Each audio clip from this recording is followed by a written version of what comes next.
España tiene 2 ciudades en África. Marruecos las quiere de vuelta desde hace 70 años.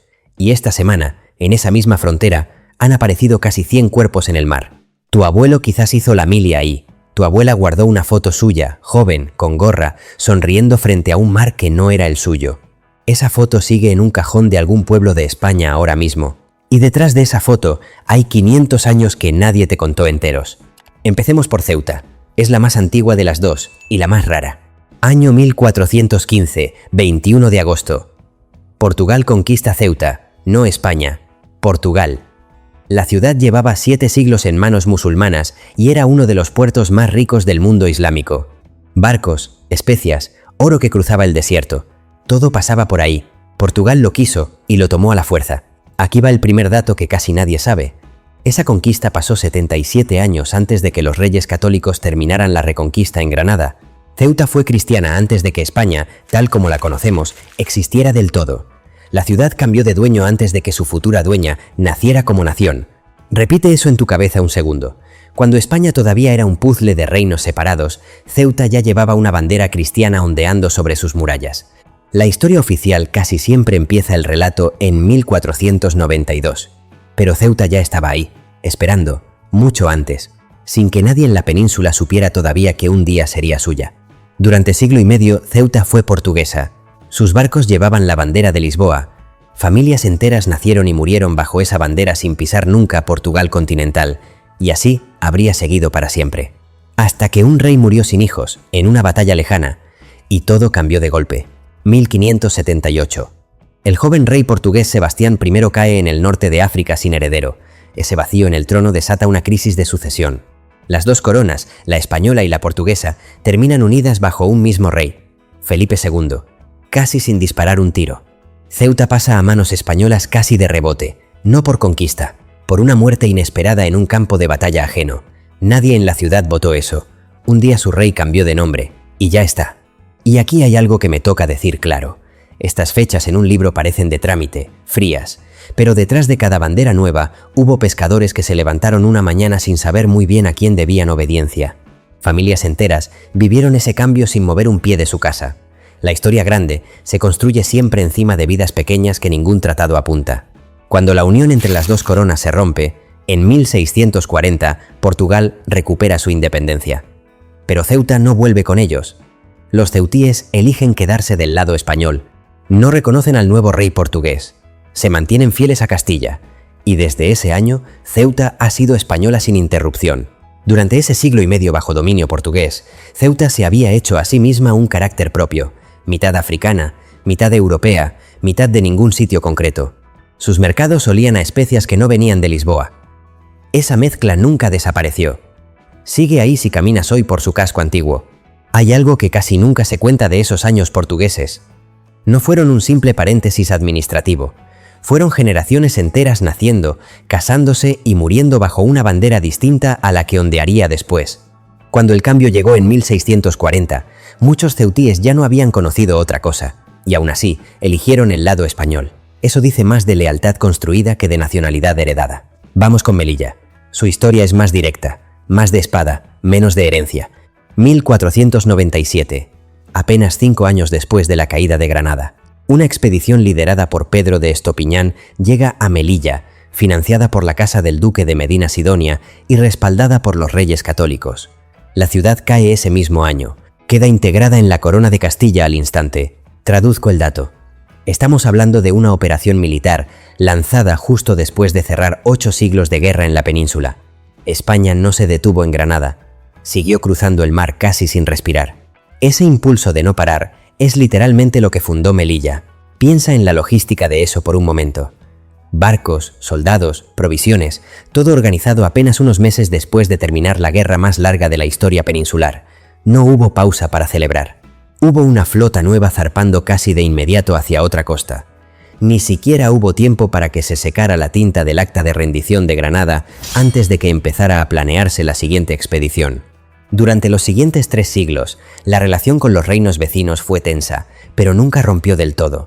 En 1766, bajo Carlos III, se firma un tratado con el sultán Mohammed III.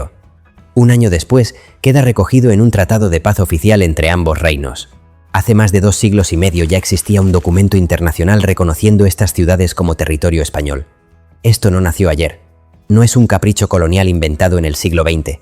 Está firmado, con sello real, desde antes de que existiera Estados Unidos.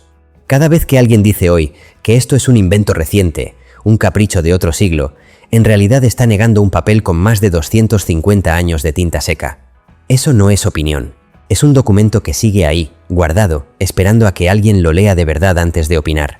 Imagina ese papel guardado en un archivo, amarillento, con olor a humedad, firmado por un sultán y por representantes de un rey español, en un idioma diplomático que ya nadie usa. Pesa más que cualquier discurso televisado sobre soberanía. ¿Y por qué España se aferró tanto a estas dos ciudades durante tantos siglos?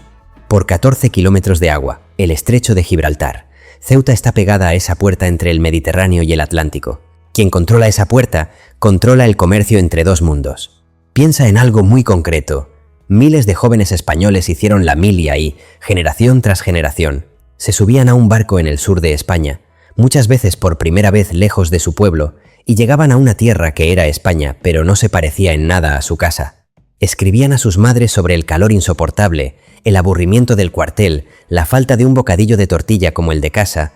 Esa memoria sigue viva en muchas familias, aunque ya casi nadie la mencione en la sobremesa del domingo. Piensa en tu propio abuelo un momento.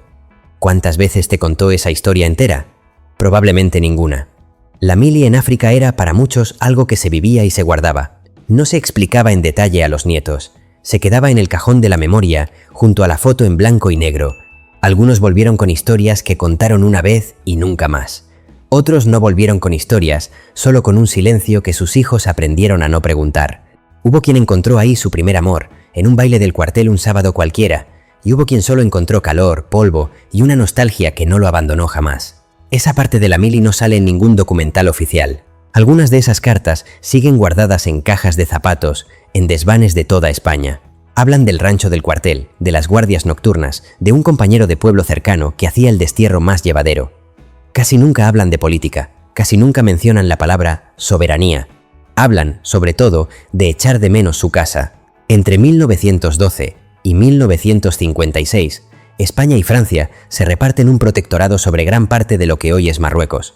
Pero Ceuta y Melilla quedan fuera de ese reparto. No son territorio protegido ni bajo tutela temporal. Son, directamente, territorio español, con el mismo estatus que cualquier ciudad peninsular. Esto es clave para entender todo lo que viene después. Mientras gran parte de Marruecos vivía bajo administración extranjera temporal, Ceuta y Melilla ya eran, jurídicamente, tan españolas como Cádiz o Málaga. Esa diferencia de estatus es exactamente lo que Marruecos sigue discutiendo hoy. Y aquí va uno de los datos más fuertes de este vídeo, uno que casi nunca sale en un libro de instituto, julio de 1936. El golpe de Estado que dispara la Guerra Civil Española no empieza en Madrid. Empieza en Melilla, el 17 de julio, un día antes que en la península. El ejército destinaba ahí a sus unidades más duras, y esas mismas tropas, curtidas en el norte de África, cruzan después el estrecho para luchar contra sus propios compatriotas. Para un segundo conmigo, una de las heridas más profundas de la historia moderna de España nació en suelo africano, bajo bandera española. No es un dato de enciclopedia. Es el origen exacto de 3 años de muertes, de familias partidas para siempre, de silencios que duraron generaciones. La próxima vez que alguien te diga que Ceuta y Melilla son solo un asunto fronterizo lejano, recuérdaselo. La guerra termina en 1939 con la victoria franquista. España, ya en dictadura, mantiene intactas sus 2 ciudades africanas. La misma tierra que sirvió de trampolín para arrasar su propio país siguió siendo, sin ninguna contradicción oficial, territorio español de pleno derecho. Durante esas 4 décadas, Ceuta y Melilla viven una vida casi congelada. Guarniciones enormes para el tamaño de las ciudades. Cuarteles llenos, comercios al ritmo de un toque de queda que nadie discutía en voz alta. Muchos vecinos de aquella época hablan de una convivencia tranquila entre culturas. Otros recuerdan control asfixiante, vigilancia constante, la sensación de vivir en una plaza fuerte más que en una ciudad. Y las 2 Ceutas existieron, a la vez, en las mismas calles. Recapitulemos rápido, porque a partir de aquí, la historia gira. Ceuta pasó a España por herencia inesperada en 1640. Melilla, por conquista directa en 1497. Ambas quedaron fuera del protectorado del siglo XX. Y ambas quedaron marcadas para siempre por una guerra civil que empezó, literalmente, en su tierra. Ahora conectamos con lo que ves hoy en tu móvil. 1956. Marruecos consigue su independencia y desde ese mismo momento reclama Ceuta y Melilla. En 1958, España cede a Marruecos una franja del sur del antiguo protectorado. Ceuta y Melilla no entran en esa cesión. Se quedan fuera, otra vez a propósito. Marruecos ha intentado varias veces meter estas ciudades en la lista de territorios pendientes de descolonización de Naciones Unidas. La solicitud nunca ha prosperado. Ceuta y Melilla no aparecen en esa lista, la que sí incluye, por ejemplo, al Sáhara Occidental. Eso no significa que la ONU haya firmado un aval expreso a España. Significa simplemente que el intento marroquí de tratarlas como colonias no ha logrado ningún respaldo internacional. Y aquí va algo que casi nadie repara. Mirar un mapa y pensar que dos ciudades españolas en otro continente son un resto absurdo de otra época es fácil. Pero la historia no funciona con lógica de mapa limpio. Funciona con siglos de decisiones humanas, tratados firmados con miedo, guerras evitadas por poco y vidas enteras construidas sobre esas fronteras.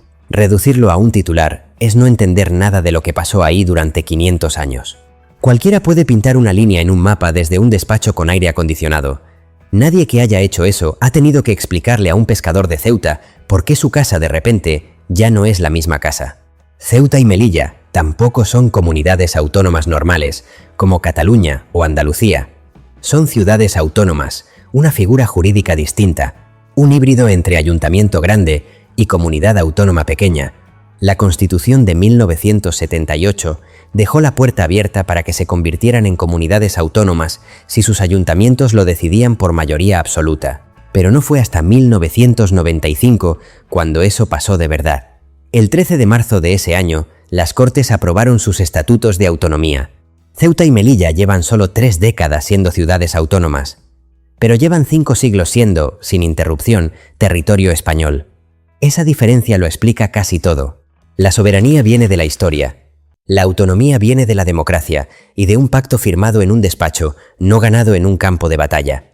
Hoy, caminar por Ceuta o Melilla es caminar por una mezcla que no existe en ningún otro rincón de Europa. En la misma calle escuchas español y Darija casi en la misma frase. Una iglesia católica a metros de una mezquita y de una sinagoga centenaria. Los mayores del lugar cuentan que las fiestas de una comunidad eran, un poco, las fiestas de todas. Esa convivencia diaria no sale nunca en un telediario. Imagina crecer en una calle donde el vecino de arriba celebra el Ramadán, el de al lado el Yom Kippur, y tu propia familia la Semana Santa, todos usando el mismo patio para tender la ropa. Eso no es un eslogan de folleto turístico, es la infancia real de generaciones enteras en estas dos ciudades. Pero esa misma mezcla también ha generado fricción durante generaciones, tensiones laborales entre comunidades, barrios que crecieron separados sin que nadie lo planeara así en ningún papel, jóvenes que sienten que dos banderas tiran de ellos a la vez, sin dejarlos tranquilos en ninguna de las dos orillas. Nadie te va a resumir eso en una sola frase honesta, porque no existe. El desempleo juvenil en ambas ciudades ha sido, durante años, de los más altos de toda España. Eso no es un detalle menor. Es la base sobre la que crece cualquier tensión social, mucho antes de que llegue cualquier crisis migratoria a las noticias.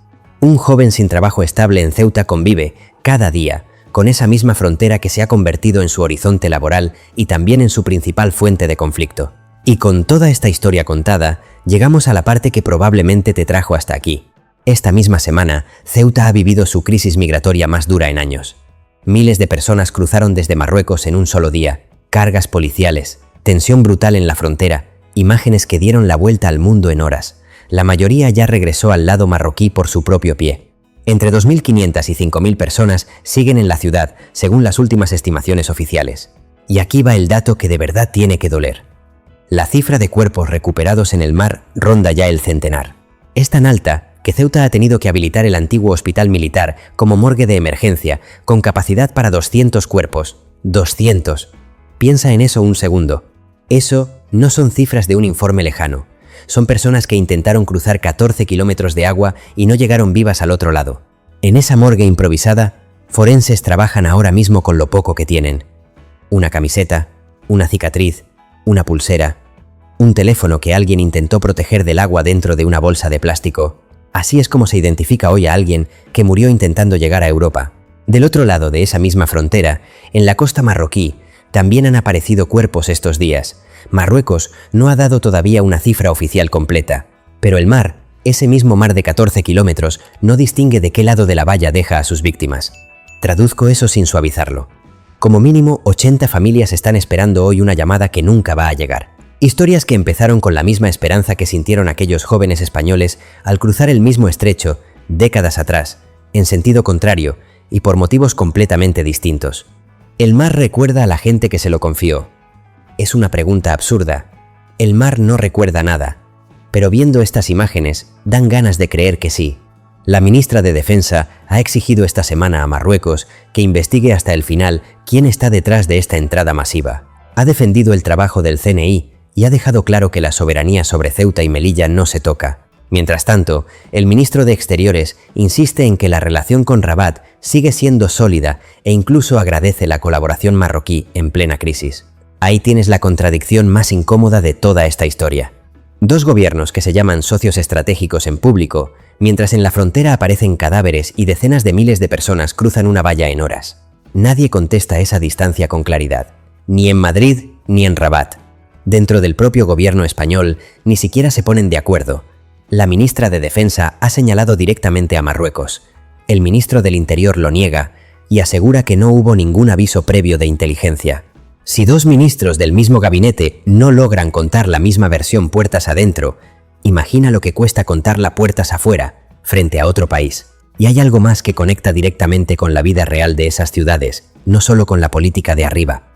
La economía de Ceuta y Melilla depende, en gran parte, del comercio informal que cruza la frontera desde hace décadas. Familias enteras a ambos lados han sobrevivido gracias a ese intercambio, muchas veces sin ninguna regulación clara. Eso significa algo muy concreto. Cada vez que la frontera se cierra por una crisis como esta, no solo se frena un conflicto diplomático entre dos capitales, se frena también el sustento diario de miles de familias que no tienen nada que ver con lo que deciden esos despachos lejanos. Un tendero de Ceuta no decide la política exterior de España. Un porteador que cruza cada mañana con mercancía a cuestas no vota en Rabat ni en Madrid, pero cuando la valla se cierra, es su nevera la que se queda vacía primero, mucho antes que cualquier ministerio note el golpe en sus cifras. Ese porteador ha cruzado esa misma valla miles de veces en su vida, cargando bultos que pesan más que él, por un salario que apenas cubre lo básico. Su historia nunca sale en portada. Su nevera vacía, tampoco. Piensa un momento en los enclaves menores que casi nadie nombra. El peñón de Vélez de la Gomera, el peñón de Alucemas, las islas Chafarinas y el islote de Perejil, deshabitado y en un statu quo que nadie quiere tocar desde 2002. Todos bajo control español, todos frente a la costa marroquí, ninguno con población civil. Son la parte silenciosa de este mismo mapa, la que nunca sale en televisión porque no hay nadie a quien entrevistar en la orilla. Son rocas casi olvidadas, con algún destacamento militar de paso. Ningún abuelo guarda fotos de su mili en el islote de Perejil, ningún bar sirve ahí un café por la mañana, y aún así, siguen sostenidas por el mismo hilo histórico que sostiene a Ceuta y a Melilla.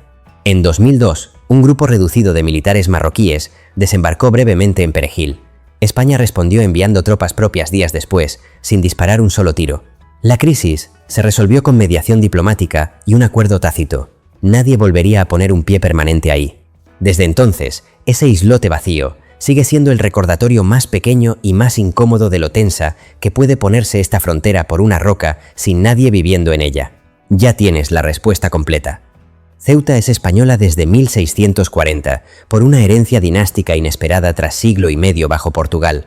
Melilla, desde 1497, por conquista directa bajo los reyes católicos. Y ambas siguen siendo españolas hoy, sin que Marruecos haya logrado nunca meterlas en la lista de descolonización de la ONU, mientras su reclamación sigue viva casi 7 décadas después. 5 siglos de historia, una frontera abierta en carne viva, y una pregunta que ninguna de las dos partes está dispuesta a cerrar. La próxima vez que veas a Ceuta o Melilla en las noticias, ya sabrás cuánto tiempo lleva construyéndose todo lo que estás viendo. Sabrás que detrás de cada cifra hay una foto guardada en un cajón, esperando a que alguien la mire otra vez. Y quizás, la próxima vez, mires esa frontera con otros ojos.